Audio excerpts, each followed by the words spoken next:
I had somehow gotten turned around when I was in the deep woods myself.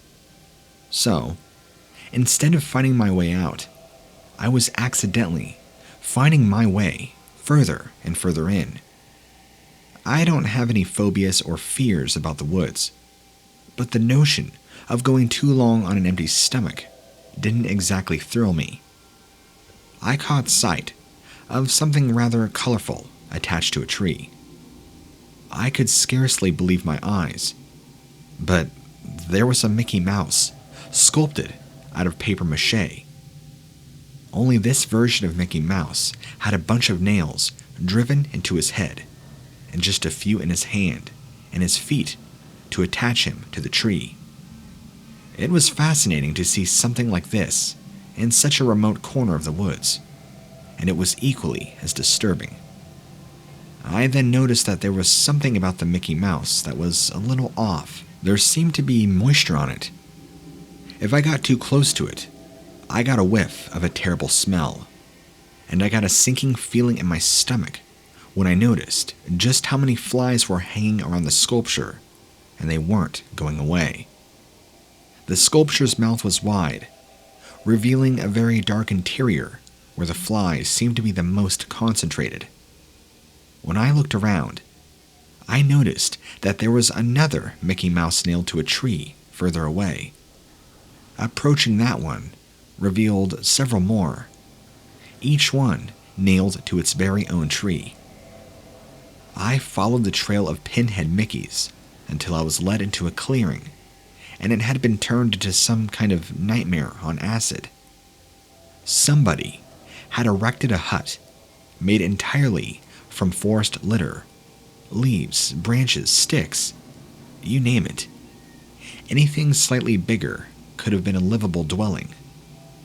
Somebody also had glued several sheets of construction paper together and written across them in very sloppy permanent marker, Mickey Mouse Clubhouse, and mounted it on the roof of the hut. Somebody had gone to the trouble to sculpt several dozen papier-mâché Mickeys and prop them up, performing little tasks around the display. One of them was posed with the corpse of a real squirrel. That particular Mickey was holding a papier-mâché hammer along with a pile of nails, and it looked like he was driving nails into the squirrel. Yes, the squirrel had nails being driven into it. The more I took in, the worse it got. Some of the Mickeys were shown to be carving up human body parts, and as far as I could tell, those were actual human arms and fingers and hands and feet and toes, all anchored into place with nails. Park benches were set in front of the hut, as if they were pews in a church. A few of them had been Mickey Mouse plushies on them, as if the attendees had bothered to bring their cherished toy from childhood to whatever events were hosted there. Each bench had a rough book on it, 2 slabs of wood that had been roughly carved into rectangles, holding together with a cheap leather clasp. The inside of the 2 wooden leaves were written with a wood-burning kit. No 2 were exactly the same, but the tenor of the words were, they all said the same things, like Mickey knows all, Mickey knows best, Mickey sees all, Mickey rewards the faithful, Mickey punishes the unfaithful, so forth and so on. I suddenly heard the sound of a hammer nearby, and in that moment, it was the most terrifying sound I could have ever heard. I got out of there fast as my feet would carry me. I know what I saw, but I'm not sure what to make of it. Either somebody was shooting a horrible movie with real body parts, or I had stumbled upon some sort of cult devoted to none other than Mickey Mouse. I've heard of things like that happening with fictional characters that are supposed to be gods or deities, and a fan just take things too far, and they think that it's an actual god, and carry out the horrible fictitious rituals in the movie or the play that would appease them. But Mickey Mouse? Where do you get the idea that Mickey Mouse is pleased with severed body parts? It freaked me out. I was thinking that some lunatic is loose, living among these areas of the woods, and who knows what else he or she is capable of.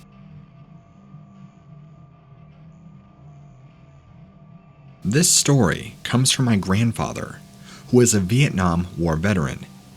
He and his company of men had pushed into a swampy, overgrown area that was full of hiding places for both men and wild animals, and nobody said it out loud, but they felt like they weren't going to leave the place alive.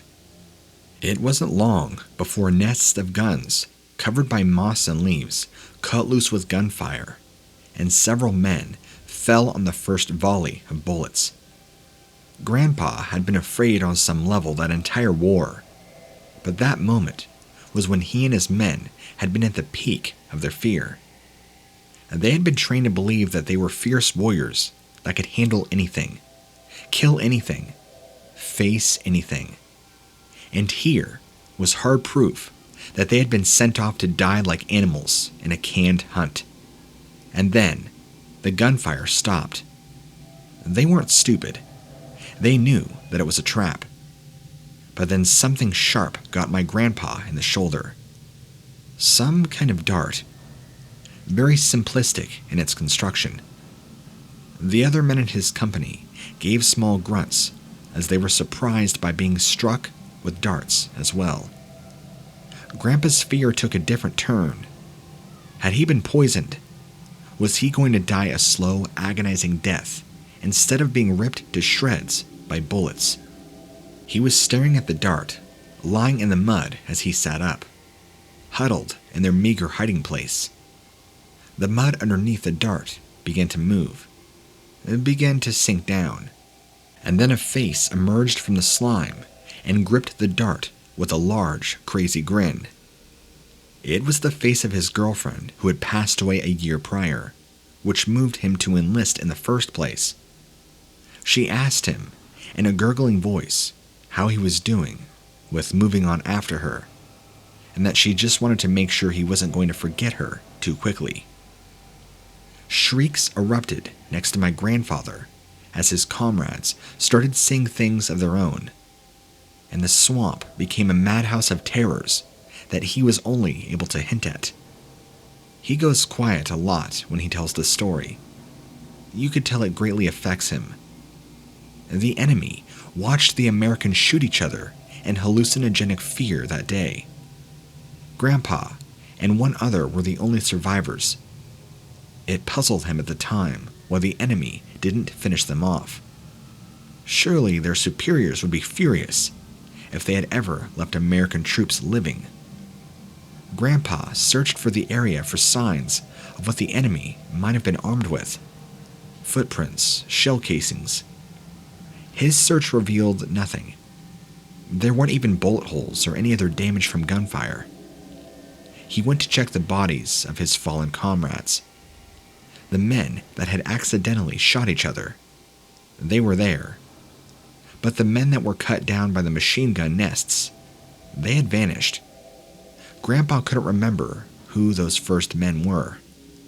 Like I said, it's a story he struggles to tell, and the fact that he was able to get this much out of the message represents a great deal of effort.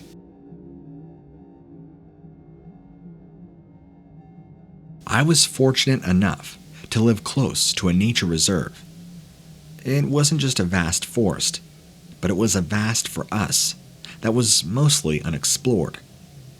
If you went in so far, you were in genuinely untouched wilderness, a sacred space deep in the heart of nature. There had been hundreds of rumors as to why it was unsafe to go into the forest alone. Some of it was rational. Some of it was ridiculous. Some of it was downright superstitious. But none of it was enough to discourage me from planning my own little excursion into the heart of the forest. I wanted to see what it was like when other people hadn't left their footprint. The day came, and I plunged headlong. The further I went, the more resistance there was, for lack of trails and controlled undergrowth. I found one of my favorite experiences about the deep woods. No matter how hot it is, it's always nice and cool in the deepest shadows of the trees. I must have been exceptionally deep, because I was beginning to feel cold. Cold enough that I was shivering. I can't say that I had ever experienced that before. It was as interesting as it was uncomfortable. But the further I went, the colder I became, to the point that I was starting to question things. Was I coming down with a fever? I'm always 10 times colder than usual when I'm feverish. But I didn't have any of the other symptoms of a fever. I thought I was losing my mind when I started to see my breath. Here it was, in the middle of July, the heat of summer. And that's when I saw it. An enormous glacier of ice, the size of an entire hill, enveloping the woods in front of me. This thing was vast, reaching to the tops of the trees where it was the tallest. But I couldn't wrap my head around the idea of a glacier being in a forest in the middle of July, especially here in Missouri, of all places. That time of year really is misery in Missouri, and here was solid ice. I came close to it, and I touched it. It was very real and awfully cold. Up close, it was also more transparent than it had seemed to be from far away. Looking into it was like looking into a scene of a foggy forest frozen in time. The trees furthest into the ice were faint ghosts. I was shivering like mad next to the glacier, but it was so breathtaking to be seeing its interior like that. I spotted a couple of squirrels that were frozen in mid-scamper. Now this puzzled me. For them to have been caught in motion like that, the ice would have to be formed very quickly, faster than anything that could react. I was about to cut my hands with my palms onto the surface of the ice to see if I can get a more clear view of the depths, when I thought I saw movement. That shouldn't have been possible. Nothing can move inside solid ice. I wrote it off as a trick of the lighting, but then I saw it again. Something was moving back in the murkiest depths of the ice, on ground level. There wasn't the slightest twitch in the leaves or on the trees and the needles in the pines to suggest at all that there was thawed water or there could be movement. I felt my throat tighten a bit when I saw the movement that had become more and more, and now there was a distinct shape, and it was much more like a person than anything else. Though light was shining through the ice, it was dim and murky, so seeing the shape was like observing smoke in a room with poor lighting. The shape was approaching me, and it was definitely in the likeness of a human, but it was like a shadow. It stood on the other side of the ice's surface and stared at me with eyes that I could not see. Something inside of me kept me from touching the ice again, and I somehow knew that it would be dangerous. Why, I couldn't explain. I must have been waiting for me to touch the ice again. But then it was clear that I wouldn't, put both of its wispy hands on the ice and pressed its face against it. Something about the act of pressing up against the ice made its invisible facial features stand out. It had gaping eye sockets and the triangular nasal cavity of a skull. There were teeth, maybe lips, but the movement was clear and sinister. The thing was laughing at me, and while I was transfixed, I hadn't noticed the other wispy shapes joining the first, all pressing their faces to the ice, and all I could see was their ghoulish features smush and spread and flatten, like children when they make silly faces against glass. Only this was far from silly. This was terror-inducing. Then, there was the worst sound I could have ever heard. The ice groaned and creaked as cracks began to form right in front of me. I tore myself away and ran. I don't know what that was. Maybe it was some vast hallucination. Maybe it was some military/government experiment out in the woods. But if you ever come across ice in the woods that shouldn't be there, chances are it's a sign that you shouldn't be there either.